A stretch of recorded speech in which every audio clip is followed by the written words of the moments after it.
在長區里甲市長黃偉哲兩人見證之下，議員代表將這40多萬的愛心善款捐贈給社福團體，希望拋磚引玉，在年終歲末時，給社福團體實際祝福，感謝因長期對着弱勢照顧甲協助。我們挑選的社福團體，請我們的議員先進，不要擔心，我們真的都是去了解他們真正有在做，然後他們的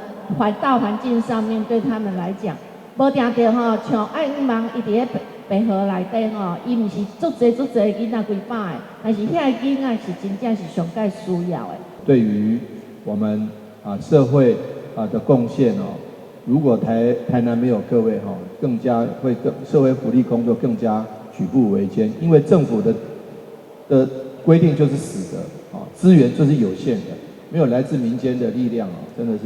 很難走。議會選擇這5個社福團體，是經過議會實地走訪了解，看到因真正有幫助申請獎的朋友，以及濟弱勢族群，以行動表達對着社福團體的感謝和支持。收到這筆愛心捐贈，也讓這5個社福團體感覺到溫暖和感謝。我真的非常謝謝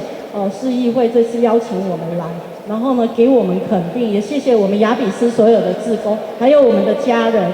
議會這次的捐贈，除了是要感謝因長期的辛勞付出，也是希望會當鼓勵更多社福團體和市民朋友積極投入公益事業，關心弱勢族群，為社會注入更多溫暖的力量。台南新聞張世維採訪報道。